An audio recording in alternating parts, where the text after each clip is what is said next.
उत्तर प्रदेश के आगरा से करोड़ों की साइबर ठगी का बड़ा खुलासा हुआ है। आरोपी ने 5 साल में 200 से ज्यादा लोगों के नाम पर करीब 2.5 करोड़ रुपए की ठगी कबूल की है। इस खास रिपोर्ट में देखिए।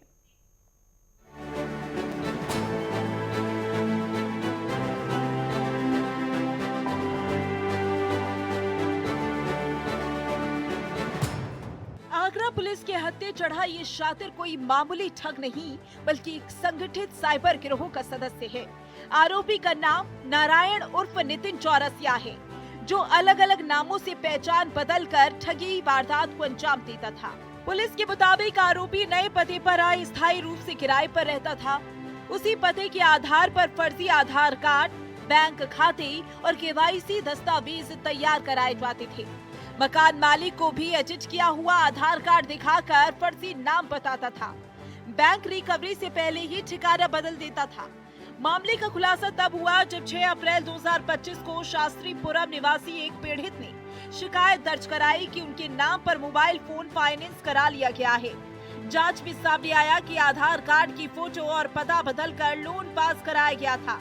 पुलिस जांच में खुलासा हुआ कि आरोपी ने ऑनलाइन प्लेटफॉर्म, इंटरनेट बैंकिंग और ईमेल का दुरुपयोग कर 200 से 250 लोगों के नाम पर फर्जी लोन स्वीकृत कराए। ठगी की रकम से स्कूटी, मोटरसाइकिल, एसी और मोबाइल फोन खरीदे गए और फिर उन्हें बेचकर अतिरिक्त मुनाफा कमाया गया। 200 लोगों के नाम पर कराया फर्जी लोन, पैन आधार क्लोन कर तैयार किए फर्जी दस्तावेज। 2021 से चला रहा था ठगों का संगठित गिरोह। गैंग का सदस्य नारायण उर्फ नितिन गिरफ्तार। 4 नामों से करता था पहचान का इस्तेमाल। नितिन, नारायण, मनोज, शैलेंद्र नामों से था सक्रिय। ऑनलाइन प्लेटफॉर्म से बैंकों से कराता था लोन। हर लोन पर 80,000 से 1 लाख तक कमाई। अब तक करीब 2 करोड़ से ज्यादा अवैध कमाई। लोन पर खरीदी स्कूटी, बाइक, एसी और मोबाइल। दिल्ली निवासी सन्नी उर्फ प्रमोद भी शामिल। एक अन्य शातिर आरोपी संजीश की तलाश जारी। पुलिस ने फोन, आधार, पेन और नकदी बरामद। आरोपी को गिरफ्तार किया जा चुका है। उसके पास से मोबाइल फोन, आधार कार्ड और नकदी बरामद हुई। पुलिस ने बताया कि गिरोह में दिल्ली निवासी सन्नी उर्फ प्रमोद और संजीश भी शामिल है। दोनों की गिरफ्तारी के लिए टीम गठित कर दी गई है। डीसीपी वेस्ट और साइबर क्राइम आदित्य कुमार ने बताया कि आरोपी ने 5 वर्षों में 250 से अधिक लोगों के नाम पर लगभग 2.5 करोड़ रुपए के फर्जी लोन कराए हैं। मामले में अन्य आरोपी की तलाश जारी है। इसी क्रम में जब साइबर थाने की टीम ने पुलिस आयुक्त महोदय के निर्देशन में इसमें कार्य करना शुरू किया, तो उसमें जानकारी प्राप्त हुई कि इसमें एक संगठित गिरोह है, जिसमें कि वो लोगों के आधार कार्ड का इस्तेमाल कर उसमें उनका नाम, उनका पता चेंज कराकर अलग-अलग जो हमारी फाइनेंशियल इंस्टीट्यूशंस हैं, चाहे मेन स्ट्रीम बैंक्स हो या बाकी अन्य जो इंस्टीट्यूशंस हैं, उनसे होम अप्लायंसेस पे लोन लेते हैं और लोन लेकर उन्हें कम दरों पर बेच देते हैं। अभी तक इसमें एक व्यक्ति की गिरफ्तारी हुई है, जिसने पूछताछ में बताया है कि इस तरह का कार्य 2021 से इनके गैंग द्वारा किया जा रहा है और ये हर महीने 2 से 3 लोगों को टारगेट करते हैं। साइबर विशेषज्ञों का कहना है कि आधार कार्ड की कॉपी साझा करते समय सावधानी बरतें। ईमेल और सिविल रिपोर्ट नियमित रूप से चेक करें और किसी भी संदिग्ध लोन या ट्रांजैक्शन की तुरंत शिकायत करें। ये गिरोह साल 2021 से सक्रिय था और लोन पर लिए सामान को सस्ते दामों में बेचकर फरार हो जाता था। अब सवाल केवाईसी प्रक्रिया पर उठ रहे हैं। आखिर बैंकों की सुरक्षा में इतनी बड़ी सेंध कैसे लगी? फिलहाल पुलिस गिरोह के बाकी सदस्यों की तलाश में जुटी हुई है। आखिर कब तक आधार और डिजिटल प्लेटफॉर्म का दुरुपयोग कर आम लोगों को ठगा जाता रहेगा? Bureau report, network 10। Agra cyber थाने को मिली बड़ी सफलता। जी हां, आपको बता दें, आगरा साइबर थाने ने एक ठग को गिरफ्तार किया है। वहीं बता दें आपको, ठग ने करीब 200 से अधिक लोगों को अपनी ठगी का शिकार बनाया है। वहीं बात की जाए तो आधार कार्ड लेकर ये लोन कराता था, जिसकी जानकारी पुलिस को होती है। पुलिस इस ठग को गिरफ्तार करती है। अब देखने वाली बात होती है इसके साथ में कितने लोग जुड़े हुए हैं और आगरा पुलिस उनको कब तक पकड़ पाती है। आगरा से नेटवर्क 10 के लिए मनीष शर्मा की रिपोर्ट। प्रदेश के आगरा का ये पूरा मामला है, जहां करोड़ों की साइबर ठगी का बड़ा खुलासा हुआ है। इस पूरे मामले को लेकर पुलिस कार्रवाई कर रही है। आरोपी ने 5 साल में 200 से ज्यादा लोगों के नाम पर करीब 2.5 करोड़ रुपए की ठगी कबूल की है। ऐसे में कई ऐसे पीड़ित हैं जिन्होंने शिकायत दर्ज कराई है। अब इस पूरे मामले को लेकर जांच लगातार जारी है और इसी पर ज्यादा जानकारी के लिए हमारे संवाददाता नरेश धाकरे हमारे साथ जुड़ गए हैं। नरेश, आगरा में करोड़ों की साइबर ठगी का पूरा मामला सामने आया है और बड़ी बात यह है कि पिछले 5 साल में 200 से ज्यादा लोगों के नाम पर करीब 2.5 करोड़ रुपए की ठगी की गई है। पूरी जानकारी विस्तार से बताइएगा और समझाइएगा कि किस तरीके से इस आरोपी ने इस पूरे मामले को अंजाम दिया।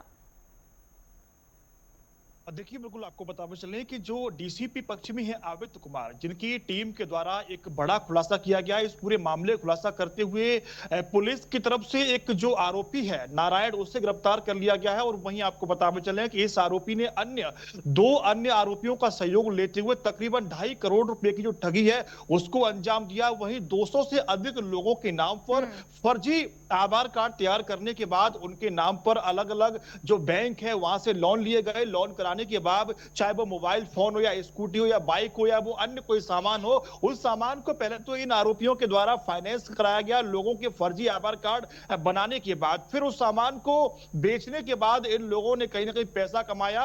और वहीं ये जो गिरोह है वो 2021 से लगातार सक्रिय था और भोले वाले लोगों को ये लोग कहीं ना कहीं ठगी का शिकार बना रहे थे। लेकिन एक आगरा के रहने वाले एक व्यक्ति के द्वारा जब साइबर थाने में इसकी शिकायत की गई कि उसके नाम पर फर्जी तरीके से मोबाइल फोन फाइनेंस कराया गया है, तो कहीं ना कहीं उसके बाद जो आगरा की जो साइबर क्राइम पुलिस थी और जो डीसीपी आदित्य कुमार है, उनकी नेतृत्व में कहीं ना कहीं इस गिरोह को जब खंगालने का जब पुलिस के द्वारा जब काम किया गया तो इसमें एक बड़ा खुलासा हुआ। उसमें जांच में ये स्पष्ट हो गया कि 3 लोगों ने इस पूरे गिरोह को चलाया है और इस गिरोह ने अब तक तकरीबन 2.5 करोड़ रुपए का बैंकों को चूना लगा दिया है, लोगों के नाम पर फर्जी तरीके से लोन कराया है। और जो आरोपी जो नारायण है उसे पुलिस के द्वारा गिरफ्तार किया गया। ये आरोपी लगातार अपने ठिकाने बदलता रहता था, जहां ये किराए पर रहता था, मकान मालिकों को अलग अलग अपने नाम बताता, लोग इस पर विश्वास कर लेते और जो भोले वाले लोग थे उन्हीं लोगों को ये ठगी का शिकार बनाता। तो इसमें अभी जो 2 आरोपी है उनकी पकड़ के लिए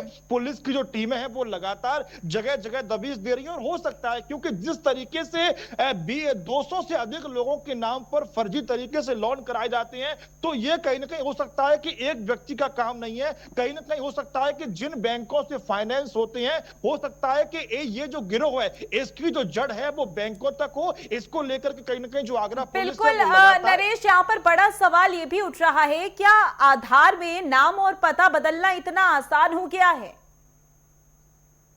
बिल्कुल, देखिए कहीं ना कहीं जिस तरीके से लगातार समय समय पर जो साइबर क्राइम पुलिस है वो लगातार लोगों को आधार कार्ड को लेकर के जागरूक करती है, लेकिन जिस तरीके से साइबर ठगी होती है, तो जो साइबर ठग होते हैं उनके लिए कहीं ना कहीं ये काम बड़ा आसान हो जाता है, क्योंकि बहुत से लोग ऐसे होते हैं जो अपने आधार कार्ड को हर जगह पर प्रयोग कर लेते हैं, उनको जानकारी है या नहीं है। तो ऐसे में कहीं ना कहीं ये जो साइबर ठग होती है उनके आधार कार्ड का दुरुपयोग करते हैं, उसमें उसका नाम बदल करके, पता बदल करके और मोबाइल नंबर चेंज करने के बाद ये साइबर ठग होते हैं, उन लोगों के नाम पर लोन कराते हैं और जो सामान वहां से ये लोग फाइनेंस कराने के बाद उसे बेच देते हैं। लेकिन जब लोगों को ये पता लगता है कि हमारे नाम पर लोन हो चुका है और लोगों की जब रिकवरी आती है तो इन चीजों का खुलासा होता है। लेकिन कहीं ना कहीं साइबर ठग है, इन साइबर ठगों का ये गैंग काफी समय से सक्रिय है और इसी तरीके की जो घटनाएं हैं, लोगों को फंसाने का ये लोग काम कर रहे थे। लेकिन आगरा पुलिस लगातार इस गिरोह पर पकड़ बनाती हुई दिखाई दे रही है। बिल्कुल नरेश, अगर 200 लोगों की बात की जाए तो इनमें से एक पीड़ित है जिसने शिकायत दर्ज कराई और इस पूरे बड़े मामले का भंडाफोड़ हुआ।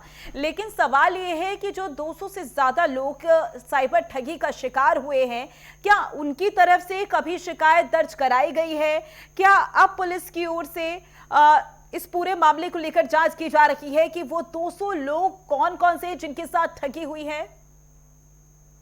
देखिए माधुरी, मैं बिल्कुल आपको स्पष्ट ये बता दूं कि जिस तरीके से आगरा के रहने वाले एक व्यक्ति ने जब शिकायत की थी, तो उसके बाद जब पुलिस ने इस पूरे रैकेट को जब तोड़ने की जब प्रक्रिया शुरू की, जांच पड़ताल शुरू की गई, तो उसके बाद 200 लोगों के नाम सामने आए और ये जो आरोपी है इसने इस बात को कबूला है कि इसने 200 से ज्यादा लोगों को निशाना बनाया है। तो पुलिस के पास अब जो डाटा है उसको लेकर के पुलिस लगातार डाटा को खंगालती हुई दिखाई दे रही है और उन लोगों का पता लगाने का प्रयास कर रही है कि आखिर वो कौन लोग हैं। और जानकारी ये मिल रही है कि पुलिस ने कुछ ऐसे लोगों को भी चिन्हित कर लिया है जिनके नाम पर ठगी गई है, तो पुलिस भी उन लोगों से पूछताछ करेगी। लेकिन सबसे बड़ी महत्वपूर्ण बात यह है कि यह काम किसी एक से दो व्यक्ति का नहीं हो सकता है, क्योंकि जहां बैंकों में फाइनेंस होता है बाकायदा उसकी वेरिफिकेशन होती है और उसके बाद ही लोन होता है। लेकिन हो सकता है कि इन साइबर ठगों के तार जो है वो बैंकों तक जुड़े, हो सकता है कि इनको लोग बैंकों में भी मौजूद हो जो लगातार फर्जी आधार कार्ड पर लोन कर रहे हैं। पुलिस का यही कहना है कि वहां तक भी पुलिस पहुंचेगी और उन लोगों को भी सलाखों के पीछे भेजने का काम करेगी। बिल्कुल नरेश, देखना होगा इस पूरे मामले में पुलिस किस तरीके से कार्रवाई करती हुई नजर आएगी। ज्यादा जानकारी के लिए बहुत बहुत शुक्रिया आपका।